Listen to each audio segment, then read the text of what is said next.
안녕하세요. 맥킨의 지혜투자클럽입니다. 셀트리온 18만 5천원 부근에서 계속 이제 지지 흐름은 보여주고 있는데, 이번 주에 이제 양봉이 나와야 되는 어떤 차트상의 위치죠. 내일의 투자 전략까지 한번 살펴보도록 하겠습니다.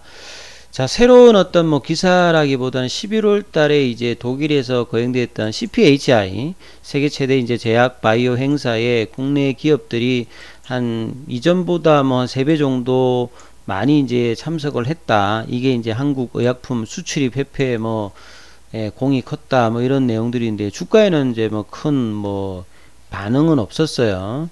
그래서 이제 부스 외에 셀트리온 같은 경우에는 별도의 이제 단독 부스를 마련해서 이제 잠재 파트너사를 이제 물색하고, 나름 이제 해외 기업과 계약을 합의하는데 의미 있는 어떤 성과를 거뒀는데, 주가에는 크게 영향을 미치지는 못했습니다. 그리고 전반적인 흐름들이 과거의 역사만 따지면 이제 전통의학사가 많습니다만, 이제 시장과 업계의 이제 관심이 계속 이제 바이오 기업들의 지금 향하고 있는 어떤 분위기들, 자, 이런 분위기를 하면서 이제 전통제약사보다 바이오 기업들의 어떤 규모가 계속 이제 증가되고 있다. 이런 어떤 기사들은 계속 나오고 있었죠. 자, 그리고 이제 에코프로비움과 1년 내내 이제 사실 셀트리온 헬스케어가 시가총액으로 계속 이제 뺏기고 다시 또 탈환하고 이런 부분을 하고 있는데, 과거에 사실은 셀트리온 헬스케어가 바이오주들이 이제 시가총액 1위에 계속 굳건하게 하고 있다가 이제 코로나 이후에 이제 2차전지 관련되는 기업들의 어떤 상승세 흐름들이 굉장히 좀 많이 있다 보니까 에코프로그램이 계속 이제 이 부분들에 대해서 치고받고 하고 있는데요. 그래서 이 흐름들은 당분간 계속되는 어떤 분위기인 것 같습니다.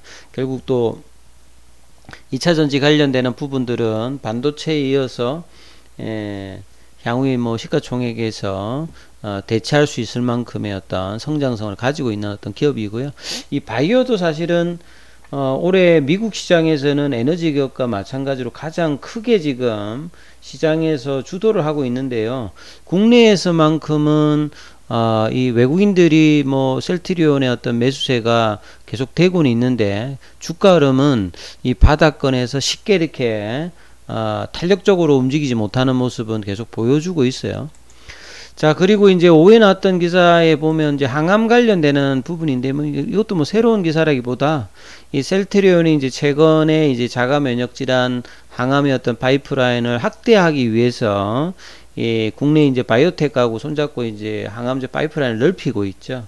그래서 이제 이게 플랫폼의 어떤 확장일 수도 있고요. 기존에 이제 셀트리온이 가지고 있는 항암제, 그리고 이제 자가 면역 질환의 바이오시밀러 관련되는 부분과 시너지 효과를 내기 위해서 상당히 의미 있다라고 장기적으로 봐야 됩니다. 그래서 9월 달에 미국의 바이오텍이 이제 AB 프로와 이중항체 관련되는 부분 치료제 공동 개발을 협약을 맺었고, 국내에서도 좀 이제 관심이 높은 이 페이로드 쪽에 탁월한 어떤 능력을 가지고 있는 게 이제 피노바이오인데요.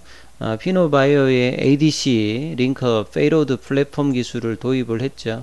그래서 전체적인 이 마일스톤까지 합하게 되면 AB 프로와 이제 한 1조 8천억대 최대, 그 다음에 이제 이게 이제 상업화되면 2조 4천억대까지 늘어납니다. 그래서 피노바이오와 1조 8천억대, 그 다음에 AB프로와 요 하면 전체 규모로는 굉장히 큰데요. 그래서 이제 그동안에 이제 캐시카우 역할을 했던 이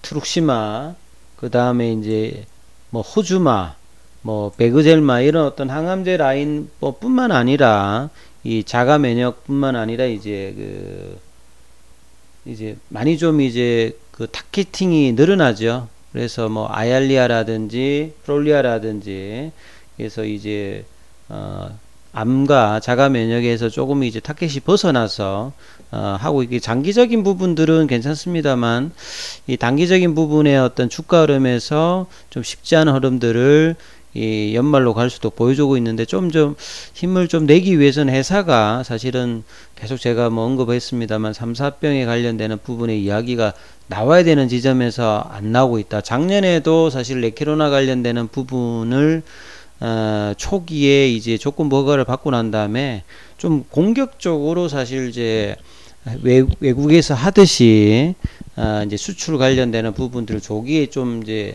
선매출을 좀 받는다든지 이런 어떤 공격적인 모습이 사실은 필요했던 부분에서 못했는데 지금도 실적 관련되는 부분은 괜찮아요. 3분기도 괜찮고 내년도. 근데 시장에서 원하는 것은 이거 말고 좀 더 이제 회사의 어떤 그동안의 문제점이 있었던 이 지배구조, 올 초에 사실은 이제 이 회계 논란 부분들도 종식을 했기 때문에 이런 차원에서 이제 기관과 외국인들의 수급이 3분기에는 많이 들어왔거든요. 그러니까 이런 부분들을 좀 더 이제 가일층 주가에 좀 반영하기 위해서는 지배구조 이제 거버넌스를 확실하게 좀 바꿔주는 어떤 모습인데 여기에 대해서 이런 방구가 없죠. 그래서 이런 부분이 사실상 좀 아쉬운 부분들이 있습니다. 그러니까 회사라고 하는 것 자체가 시장에서 단순히 이제 뭐 매출과 영업이익과 이것만 가지고 이제 양적인 부분만 가지고 평가를 받는 게 아니라 이런 이제 퀄리티한 질적인 부분으로 평가를 많이 받습니다. 이제 대규모 자금이나 장기 자금 같은 경우는.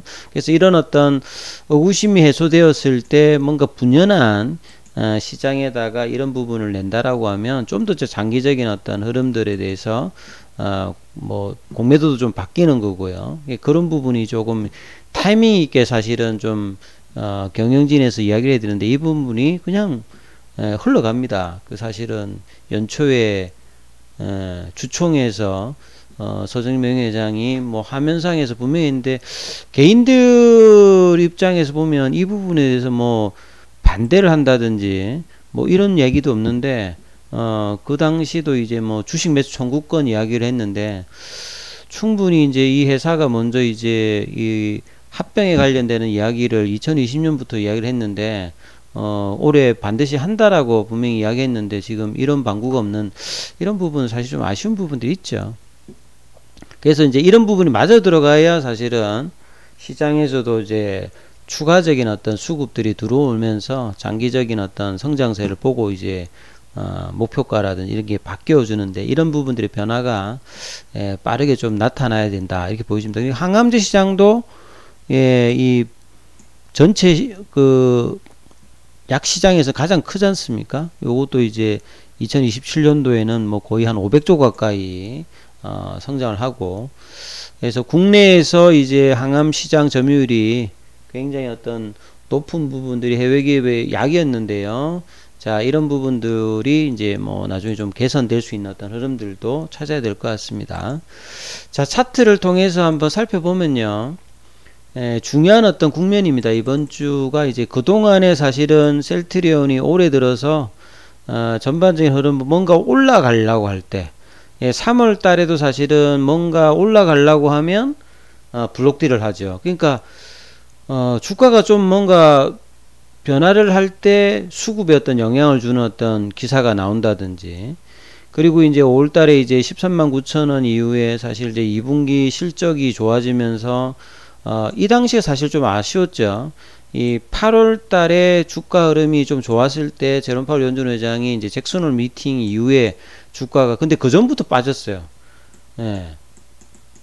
8월 말에 어떤 흐름으로 내려간 게 아니라 주가가 이제 목표가가 이때는 SK가 뭐 한 30만원까지 불렀다가 21만 5천원에서 너무 힘없이 주가가 이렇게 내려갔고 9월 달에 다시 또 16만원대까지 내려갔죠. 그래서 여기서 락바텀 가격으로 있는 상태에서 이 외국인들 기관들이 이제 수급이 들어오면서 주가가 뭔가 이제 밴드 태깅을 하면서 이때 이제 10월 달에 이제 말 정도에 올라갔죠. 그래서 19만 4천원대까지 잘 올라가고 있다가 뭔가 11월 달 들어서 이제 시장이 계속 이제 연속적으로 외국인들이 들어오고 있는데 오히려 또 11월 달 들어서 좀 주춤하고 있습니다. 실적이 나쁜 것도 아니고 11월 한 중순이니까 뭐 이제 다음 주 정도 되면 실적 발표도 앞두고 있는데 실적이 나쁘지도 않은데 기관들이 그죠. 일주일 정도 넘게 이제 일단 매도를 했고, 외국인들은 뭐 크게 이제 수급이 바뀐 건 없는데, 시장이 또 이제 뭐 11월 들어서 나쁘지도 않았는데, 이게 대형주에서 외국인들 수급이 꺼진 건 아닌데, 시장에 좀 이제 좀 뭔가 좀 주춤하는 흐름을 보였는데요. 다시 밑단으로 내려가기보다는 이번 주에 양봉을 내면서 이제 올라가는 흐름들을 보여야 됩니다. 그래서 양봉의 흐름들이 5% 이상짜리 양봉의 흐름들이 이번 주에 좀 나올 수 있어야, 그리고 주봉상에서 이렇게 만들어 놓았던 이제 바닥 패턴의 이 흐름들이 사실 이제 거래량이 좀 없기 때문에 신뢰성은 좀 떨어집니다만, 패턴상은 만들어지고 여기서 이제 거래량이 조금 나와야 되는 어떤 상황인데, 올해 전반적으로 초 대비해서 거래량 계속 좀 줄었거든요.